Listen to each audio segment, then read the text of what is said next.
everyone, this is Norm O'Neill with Keller Williams Realty, and today I've got a great guest joining me. I've got Kathryn Swain with McCandlish. She is a local attorney. We're going to talk about probate, estates, something that comes up a lot in my real estate work. Kathryn has a ton of experience in this area, and I'm really looking forward to the conversation. Let's jump right in. Norm. Yeah, definitely. Take a minute and introduce yourself. I'm Kathryn Swain. As Norm said, I'm an attorney with McCandlish Lillard. We're in Fairfax and Leesburg, Virginia, but I do estate planning, estate administration, which is the post-death work, and then guardianships, conservatorships for incapacitated adults. Wow, that is a ton. Thank you. During that period, could the heirs or whoever's taking the will forward get the authority to sell the real estate? Yes, absolutely. So the executor under a will can sell the property if that provision is in the will, if there's a power to sell real estate. Same thing with the trustee under a trust. As long as that power is in a trust, the fiduciary can go ahead and begin sale. As long as the trust doesn't say something or the will doesn't say something, to the opposite effect. So if it says that that property should go to the beneficiaries without sale, then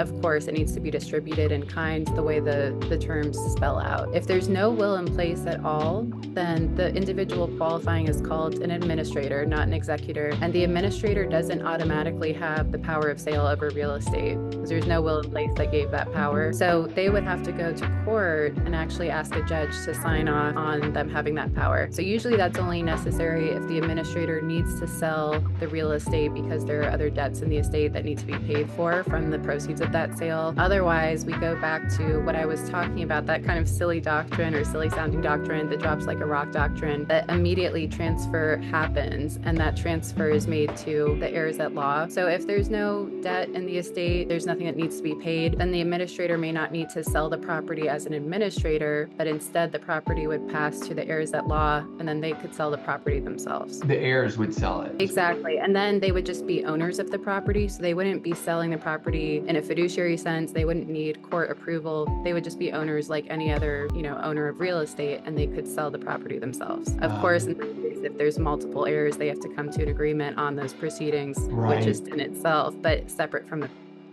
when you're sharing that and I hear, multiple heirs, potential siblings, it sounds like that could slow down the process if you're dealing with just the more people you're dealing with. Is that what you found? Absolutely. Unfortunately, money and death brings out the worst in people. We do see a lot of conflict. We see a lot of litigation surrounding that. And the best way to avoid that is really just to have a clear plan in place to begin with. And if there is a clear plan, then often one person is appointed as executor or administrator of the estate. And so in that case, that person is the one who has the authority to make those decisions. And even if everyone else disagrees, they don't have the power to dictate what happens. So that makes it a little bit simpler. If multiple people are named and they're fighting, or if that property has passed to heirs because there wasn't a plan and they just have to sell the property, as the new owners, there can be so much conflict, and that really does slow down the process. Gosh, I can imagine. We could probably do a video just on that. We could talk for hours about all the estate conflicts. I bet.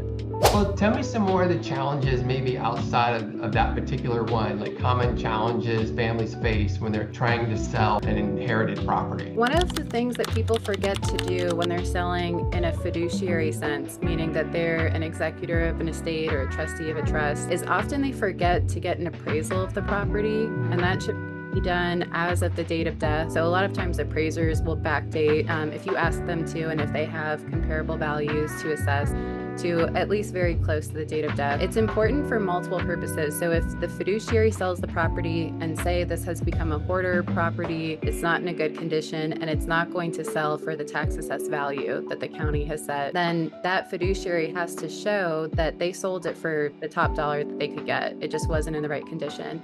And so they can't compare the value of sale to the tax assessed value because then they're going to be much below it. So an appraisal helps show that yes, maybe the structure looks great. The county says that this is worth a lot more, but when we get inside, there's an insect infestation or rat infestation, there's hoarding, there's damage, whatever the case is, and that really does change the value of the property. The fiduciary has a duty. They have general fiduciary duties to the estate, whether it's, an executor to the estate, a trustee to the trust. And so they can't just decide on their own, I'm going to sell this property for $100,000 less or $200,000 less than it's worth, unless they can prove that. So that's where the appraisal comes in, and people forget to do that, or they're not thinking of it.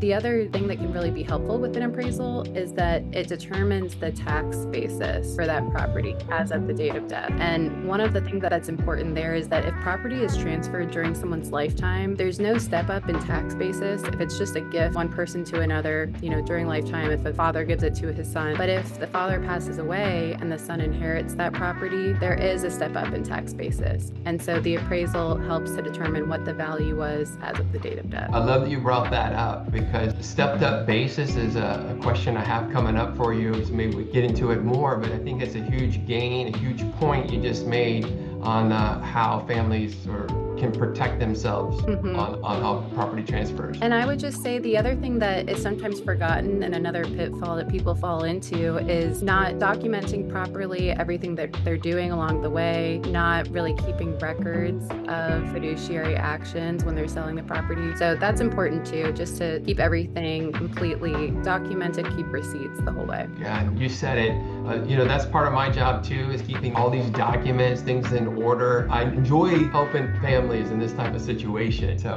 remind me again, how long does the probate process typically take in Northern Virginia? And then how does that impact, when a home can go on the market? The probate process, I would say on average, goes close to a year. Around 9 months would be one of the shorter time frames, and going up to over 2 years, 3 years if there's contested litigation or anything like that. But as soon as the executor has the power of sale, they can begin selling the property even while that probate is going on. So this is, again, if the will has given the executor the power of sale, and that executor has actually gone to the probate division and qualified, not just, taken the will and decided to start acting. They do have to take that up and actually qualify with a probate clerk, but then the executor can begin. If the will isn't in place or it doesn't authorize that sale, then they would first have to go to court to get that power of sale before they can start the actual sale of the property. But once that's done, they don't have to wait until the probate proceeding is concluded. They can do it while that's all ongoing. Fantastic. That's got to be good news. You mentioned the stepped up basis earlier. I think a lot of folks may not know what that is, especially someone who, just inherited some real estate. So what should heirs, administrators, executors know about capital gains and stepped up basis, the tax implications when they sell a property? Well, real estate is subject to capital gains taxes, and capital gains taxes will be based on the value at the time the sale is happening versus the time of acquisition. And when somebody purchased a property, especially in Virginia and the Northern Virginia area where real estate is just shooting up in value, often you may have purchased property in, Arlington County or some of these really known to be expensive counties now for something like $15,000, $20,000. I mean, the numbers are kind of shocking when you know what the values are now. And some of those properties are worth over $1 million, sometimes $2 million, $3 million at this point. So there's been a huge change in value. And in that scenario I was mentioning previously, if someone gifts property during lifetime, the receiver of the gift gets that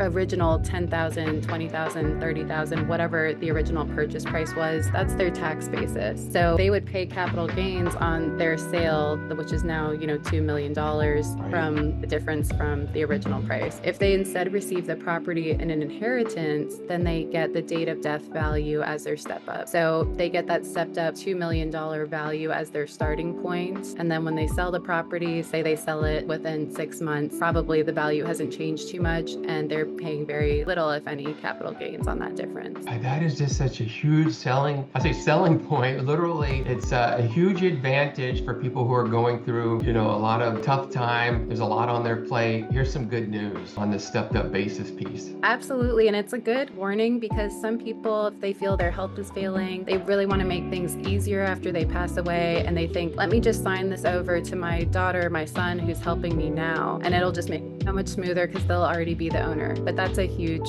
roadblock to that. We want to make sure that that doesn't happen during lifetime unless there's some other reason for it that outweighs the capital gains, tax problem. But otherwise, we want to caution people to do that transfer only after death so that they do get that step up in tax basis. I love it. I love it. You're looking out for your client. This tax implication is a huge one. We're talking numbers in the millions. You're able to help them avoid that. That's fantastic. Absolutely. What are some of the, maybe a couple red flags that someone might be heading in for a difficult probate situation? Sometimes we see family conflict that's manifesting before an individual has passed away. So maybe one of the parents is declining in capacity and maybe that person has even remarried. So we've got family complexity. Maybe there are stepchildren who are pulling the individual in one direction or another. And that's where, as an estate planning attorney, I really want to evaluate whether that person has full capacity to be executing new documents or whether those documents might be contested later on because they didn't have full capacity. And then also, even if they do have capacity, whether they're being unduly influenced by someone like that, whether it's a stepchild or another family member who thinks they can manipulate the individual. And often those things are immediate red flags when we see someone come in,